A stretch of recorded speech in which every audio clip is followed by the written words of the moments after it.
My doctors had almost created the very nightmare they said they were trying to avoid. I hope everyone in Western society hears what this girl has to say. My name is Chloe Cole, and I am a detransitioner. Another way to put that would be, I used to believe that I was born in the wrong body, and the adults in my life whom I trusted affirmed my belief, and this caused me lifelong, irreversible harm. I speak to you today as a victim of one of the biggest medical scandals in the history of the United States of America. I speak to you in the hope that you will have the courage to bring the scandal to an end and ensure that other vulnerable teenagers, children, and young adults don't go through what I went through. At the age of 12, I began to experience what my medical team would later diagnose as gender dysphoria. I was well into an early puberty, and I was very uncomfortable with the changes that were happening to my body. I was intimidated by male attention, and when I told my parents that I felt like a boy, in retrospect, all I meant was that I hated puberty, that I wanted this newfound sexual attention to go away, that I looked up to my brothers a little bit more than I did to my sisters. I came out as transgender in a letter I sent on the dining room table. My parents were immediately concerned. They felt like they needed to get outside help from medical professionals, but this proved to be a mistake. It immediately set our entire family down a path of ideologically motivated deceit and coercion.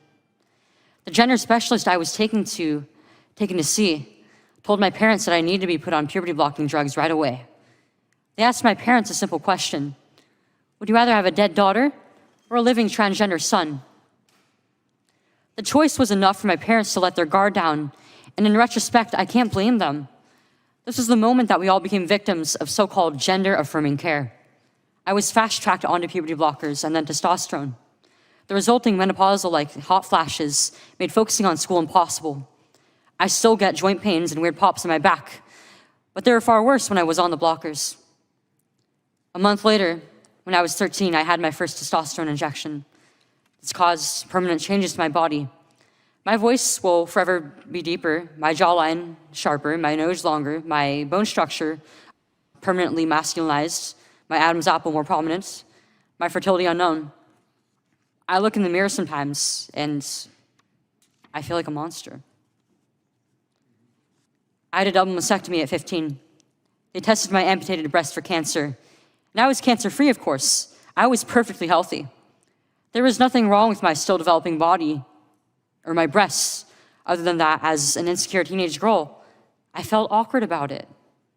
After my breasts were taken away from me, the tissue was incinerated.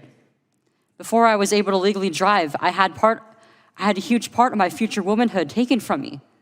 I will never be able to breastfeed. I struggle to look at myself in the mirror at times. I still struggle to this day with sexual dysfunction. And I have massive scars across my chest, and the skin grafts that they took of my nipples are weeping fluid today, and they were grafted into a more masculine positioning, they said. After surgery, my grades in school plummeted. Everything that I went through did nothing to address my underlying mental health issues that I had. And my doctors, with their theories on gender, thought that all my problems would go away as soon as I was surgically transformed into something that vaguely resembled a boy. Their theories were wrong. The drugs and surgeries changed my body, but they did not and could not change the basic reality that I am and forever will be a female. When my specialist first told my parents that they could have a dead daughter or a live transgender son, I wasn't suicidal. I was a happy child who struggled because she was different. However, at 16, after my surgery, I did become suicidal. I'm doing better now, but my parents almost got the dead daughter promised to them by my doctors. My doctors had almost created the very nightmare they said they were trying to avoid. So what message do I want to bring to American teenagers and their families? I didn't need to be lied to. I needed compassion. I needed to be loved.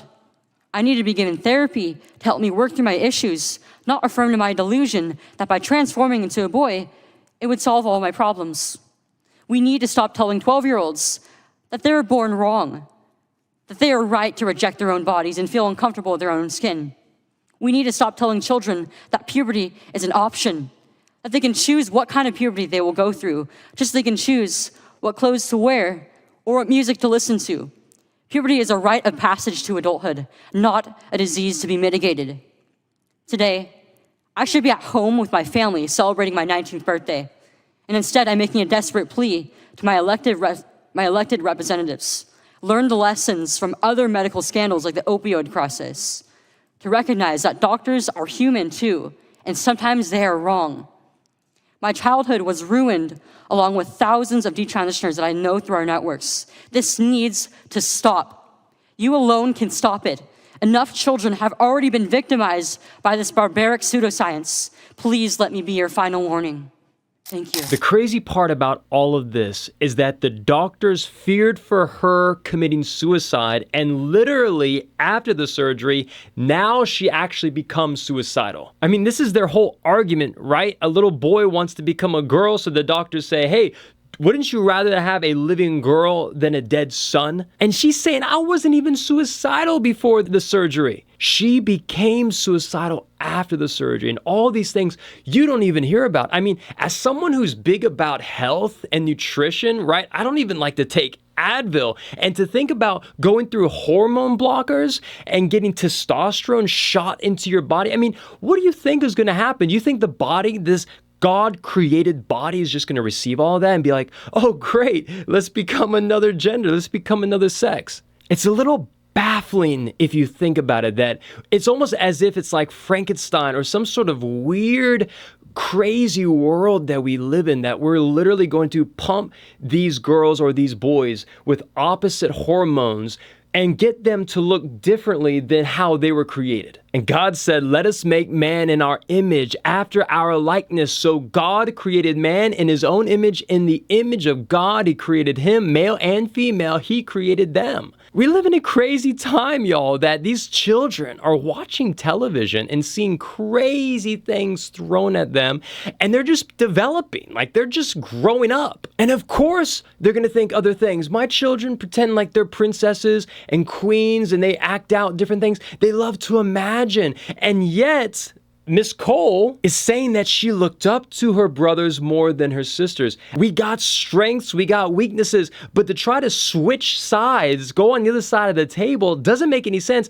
especially if you're gonna mess up your body in the process. I get it if some people think they're the opposite gender or the opposite sex, but here's the thing, y'all, that everybody has to realize. You are going to be uncomfortable in this life. No matter what you do, no matter where you go, you are going to groan for heaven in some way, shape, or form. That's just how it is. I was groaning for sex when I was going through puberty. I was groaning for girls and women, right? I was groaning for those things.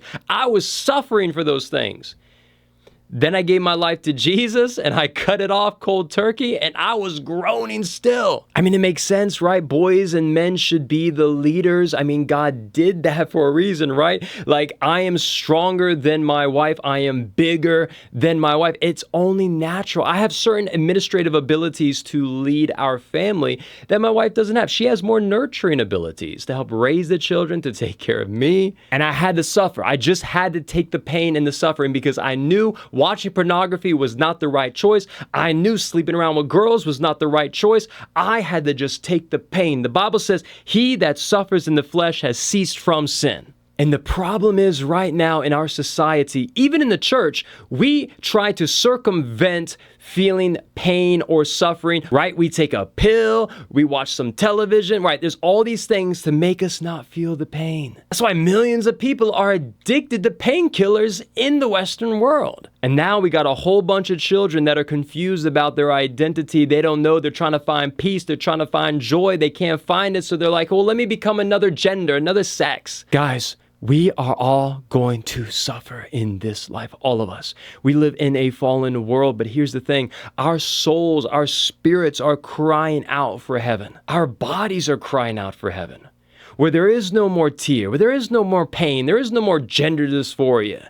There's no more cancer and war and crazy chemicals in our food. And let me say this too, I'm grateful for hospitals, I'm grateful for doctors, they have their place, but in many ways they're not doing their job. When they start telling little girls that they can become little boys and they're gonna feel a lot better, that's not doing their job. If somebody's in a car accident and they're on the verge of dying, then yes, doctors, please come to the rescue. But please stay out of our children's pants and underwear, unless it's an extreme accident. So just in closing, guys, we cannot be too harsh on these individuals because because, again, maybe they're deceived by the devil. Maybe they're deceived by their teachers. Maybe they're deceived by their school books. But I want to encourage everybody to read the Word of God. This is the most sane and wise book you can read on the face of the earth. It has withstood the test of time, whereas all of these crazy ideologies are going and blowing with the wind. Y'all, I'll see you in the next one. God bless you. So if you've known me for some time, you know I love Jesus and I love health.